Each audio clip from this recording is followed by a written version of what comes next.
मुंशी प्रेमचंद द्वारा लिखी गई प्रसिद्ध उपन्यास निर्मला के दूसरे भाग का वाचन रोशनी की आवाज़ में।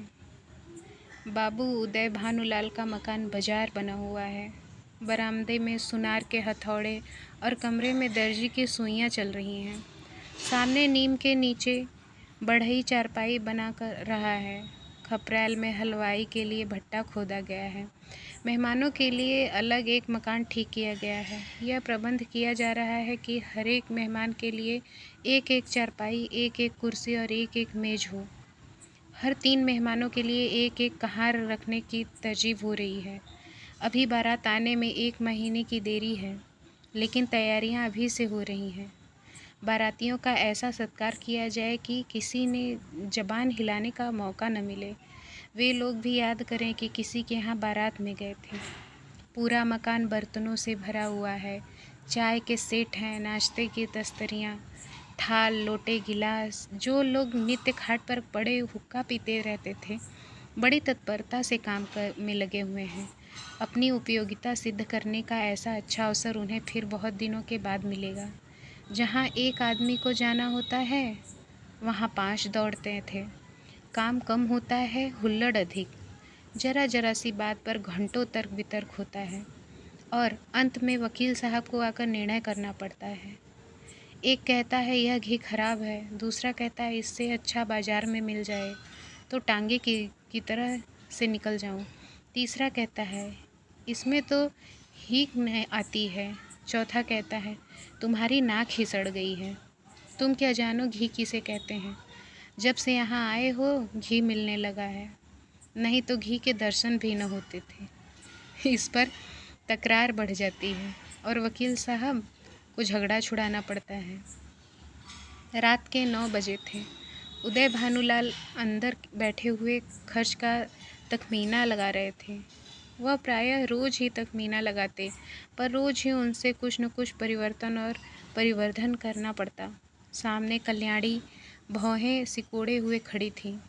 बाबू साहब ने बड़ी देर के बाद सिर उठाया और बोले, 10,000 से कम नहीं होता, बल्कि शायद और बढ़ ही जाए।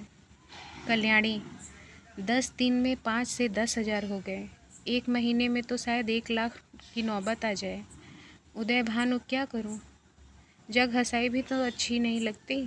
कोई शिकायत हुई तो लोग कहेंगे नाम बड़े और दर्शन थोड़े। फिर जब वह मुझसे दहेज 1 पाई नहीं लेते, तो मेरा भी कर्तव्य है कि मेहमानों के आदर सत्कार में कोई बात उठ न पाए।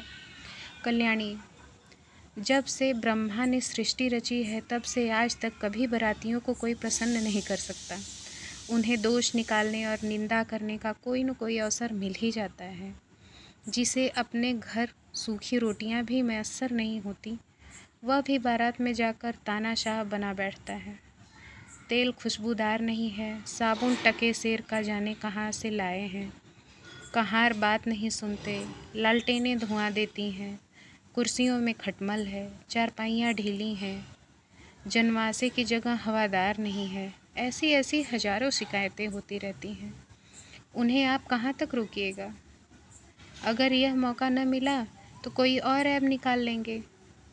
भाई, यह तेल तो न जाने किसके लगाने लायक है। हमें तो सादा तेल चाहिए। जनाब ने यह साबुन नहीं भेजा है, अपनी अमीरी की शान दिखाई है, मानो हमने साबुन देखा ही नहीं। ये कहार कहीं के अमदूत हैं क्या? जब देखिए सर पे सवार रहते हैं।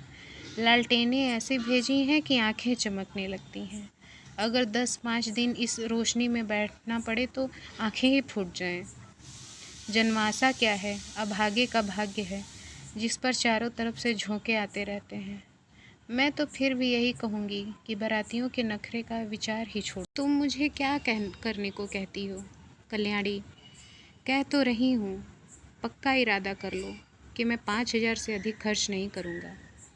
घर में तो टका नहीं है, कर्ज ही का भरोसा ठहरा, तो इतना खर्च क्यों करना? जिंदगी जिसको अदा करने में ही निकल जाए।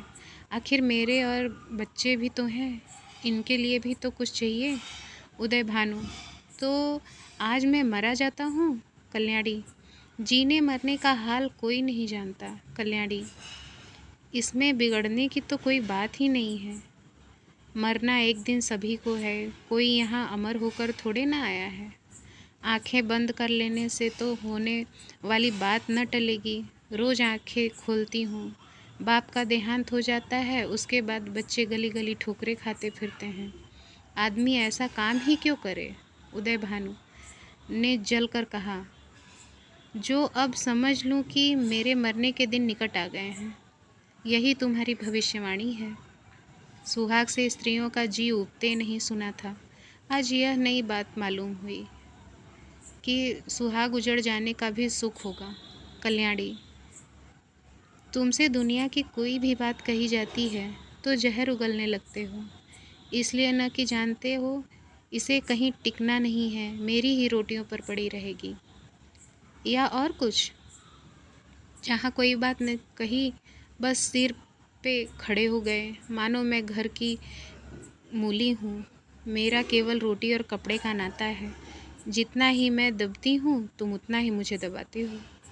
मुफ्तखोर माल उड़ाए कोई मुंह न खोले, शराब कबाब में रुपए लुटें कोई जबान न हिलाए। वे सारे कांटे मेरे बच्चों के ही लिए तो बोए जा रहे हैं। उदय भानु लाल, तो मैं क्या तुम्हारा गुलाम हूँ? कल्याणी, तो क्या मैं तुम्हारी गुलाम हूँ?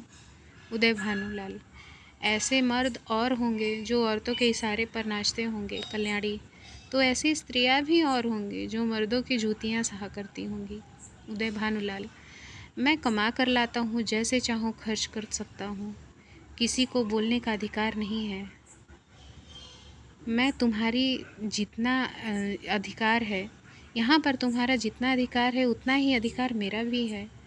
इसमें जौ भर भी कमी नहीं है। अगर तुम अपने मन के राजा हो तो मैं अपने मन की रानी हूँ। तुम्हारा घर तुम्हें मुबारक रहे। मेरे लिए पेट की रोटियाँ की कमी नहीं है।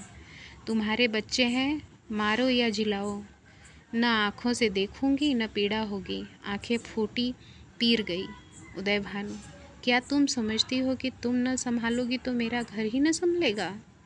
मैं अकेले ऐसे ऐसे 10 घर संभाल सकता हूँ।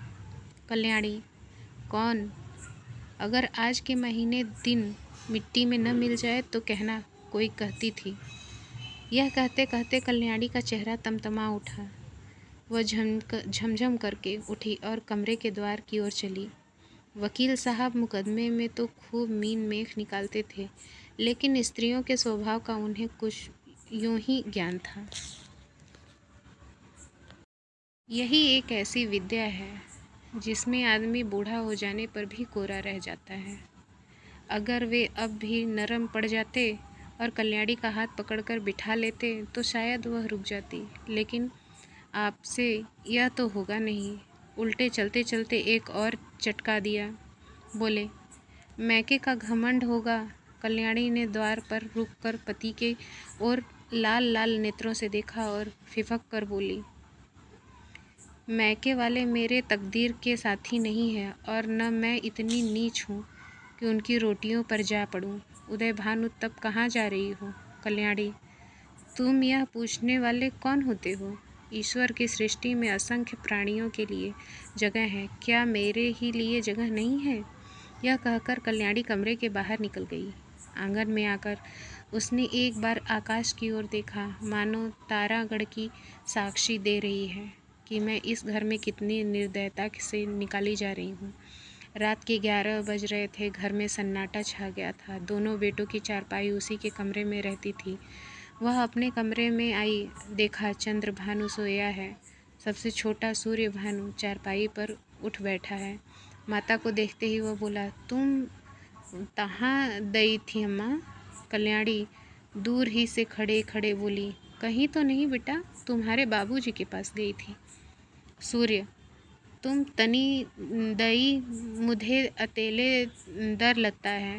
तुम क्यों तली दई बताओ? मातृ, यह कहकर बच्चे ने गोद में चढ़ने के लिए दोनों हाथ फैला दिए। कल्याणी अब अपने को रोक न सकी। मातृ स्नेह के क्षुधा प्रवाह से उसका संतप्त हृदय परिपालित हो गया। हृदय के कोमल पौधे जो क्रोध के ताप से मुरझा गए थे, फिर हरे हो गए।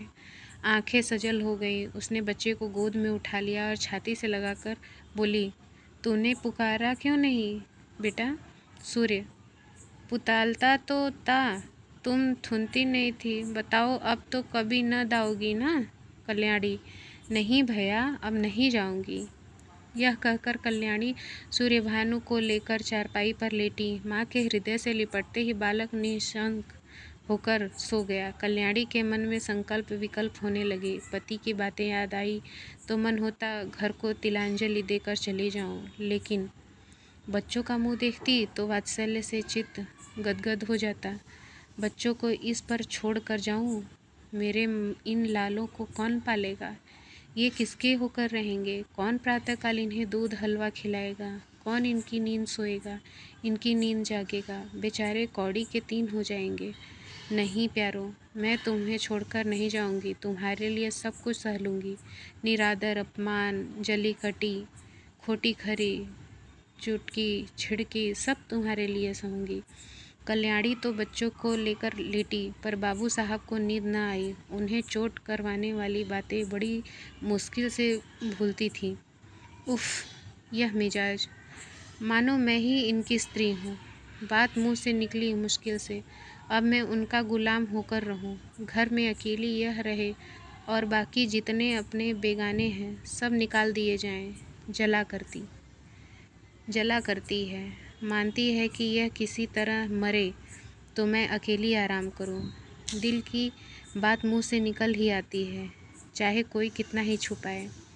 कई दिनों से देख रहा हूँ, ऐसी ही जलीकट्टी सुनाया करती है। मौके का घमंड होगा, लेकिन वहाँ कोई भी न पूछेगा। मैके का घमंड होगा। अभी सब आवभगत करते हैं, जब जाकर सिर पर पड़ जाएगी तो आटे दाल का भाव मालूम हो जाएगा। रोती हुई जाएगी, वाह रे घमंड। सोचती है मैं ही यह गृहस्थी चलाती हूँ। अभी 4 दिन को कहीं चला जाऊँ तो मालूम हो जाएगा। सारी शेखी किरकिरी हो जाएगी। एक बार इनका घमंड तोड़ ही दूँ, जरा वैधव्य का मजा भी चखा दूँ। न जाने इनकी हिम्मत कैसे पड़ती है कि मुझे यूँ कोसने लगती हैं। मालूम होता है प्रेम इन्हें छू नहीं गया, या समझती है यह घर में इतना चिमटा हुआ है कि इसे चाहे जितना कोसूं टलने का नाम न लेगा। यही बात है। पर यहाँ संसार से चिमटने वाली जीव नहीं है। जहन्नुम में जाए, घर यहाँ जाए, प्राणियों से पाला है, घर है या नरक। आदमी बाहर से थका मांदा आता है तो उसे घर में आराम मिलता है। यहाँ आराम के बदले कोसने सुनने पड़ते हैं। मेरी मृत्यु के लिए व्रत रखे जाते हैं। यह है 25 वर्ष दाम्पत्य जीवन का अंत। बस चल ही दूँ। जब देख लूँगा इनका सारा घमंड धूल में मिल गया है, मिजाज ठंडा हो गया है, तो लौट आऊँगा। 4-5 दिन काफ़ी होंगे। लो, तुम भी याद करोगी किसी से पाला पड़ा था। यही सोचते हुए बाबू साहब उठे। रेशमी चादर गले में डाले, कुछ रुपए लिए, अपना कार्ड निकाल कर दूसरे कुर्ते की जेब में रखा, घड़ी उठाई और चुपके से बाहर निकल दिए। सब नौकर नींद में मस्त थे। कुत्ता आहट पाकर चौंक पड़ा और उनके साथ ही हो लिया। पर यह कौन जानता था कि यह सारी लीला विधि के हाथों रची जा रही है। जीवन रंगशाला का वह निर्दय सूत्रधार किसी अगम गुप्त स्थान पर बैठा हुआ अपनी जटिल क्रूर क्रीड़ा दिखा रहा है। यह कौन जानता था कि नकल असल होने जा रहा है। अभिनय सत्य का रूप ग्रहण करने वाला है। निशा ने इंदु को परास्त करके अपना साम्राज्य स्थापित कर लिया था। उसकी पैशाचिक सेना ने प्रकृति पर आतंक जमा रखा था। सद्वृत्तियाँ मुँह छिपाए पड़ी थीं और कुवृत्तियाँ विजय गर्व से इठलाती फिरती थीं। वन में वन्य जीव शिकार की खोज में विचर रहे थे और नगरों में नर पिशाच गलियों में मंडराते फिरते थे। बाबू उदय भानुलाल लपके हुए गंगा की ओर चले जा रहे थे। उन्होंने अपना कुर्ता घाट के किनारे रखकर 5 दिन के लिए मिर्ज़ापुर चले जाने का निश्चय किया था। उनके कपड़े देखकर लोगों को डूब जाने का विश्वास हो जाएगा। कार्ड कुर्ते की जेब में था, पता लगने में कोई दिक्कत भी न हो सकती थी। दम से दम के सहारे शहर के खबर मशहूर हो जाएंगे। 8 बजते बजते तो मेरे द्वार पर सारा शहर जमा हो जाएगा, तब देखूं देवी जी क्या करती हैं। यही सोचते हुए बाबू साहब गलियों में चलने जा रहे थे। सहसा उन्हें अपने पीछे किसी दूसरे आदमी के आने की आहट मिली। समझे कोई होगा, आगे बढ़े, लेकिन जिस गली में वह घुसते उसी तरफ वह आदमी भी मुड़ता। तब बाबू साहब को आशंका हुई कि यह आदमी मेरा पीछा कर रहा है। ऐसा आभास हुआ कि इसकी नीयत साफ नहीं है। उन्होंने तुरंत जेबी लालटेन निकाली और उसके प्रकाश में उस आदमी को देखा। एक वरिष्ठ मनुष्य कंधे पर लाठी रखे चला आ रहा था। बाबू साहब उसे देखते ही चौंक पड़े। यह शहर का छटा हुआ बदमाश था। 3 साल पहले उस पर डाके का अभियोग चला था। उदय भानु ने उस मुकदमे में सरकार की ओर से पैरवी की थी और इस बदमाश को 3 साल की सज़ा दिलाई थी। तभी से वह इनके खून का प्यासा हो गया था। कल ही वह छूट कर आया था।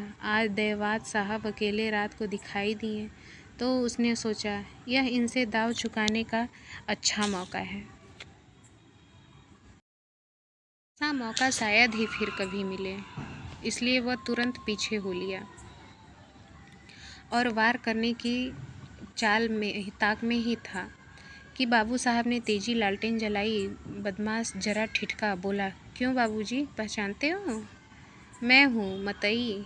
बाबू साहब ने डपट कर कहा। तुम मेरे पीछे पीछे क्यों आ रहे हो? मतई, क्यों, किसी को रास्ता चलने की मनाही है? यह गली तुम्हारे बाप की है? बाबू साहब जवानी में कुश्ती लड़े थे, अब भी हृष्ट पुष्ट आदमी थे, दिल के भी कच्चे न थे। छड़ी संभाल कर बोले, अभी शायद मन नहीं भरा, अब की 7 को जाओगे? 7 साल को? मतई, मैं 7 साल को जाऊंगा या 14 साल को, पर तुम्हें जिंदा न छोड़ूंगा। हाँ, अगर तुम मेरे पैरों पर गिरकर कसम खाओ कि अब किसी को सज़ा न कराऊंगा तो छोड़ दूं। बोलो, मंजूर है? उदय भानु, तेरी शामत तो नहीं आई?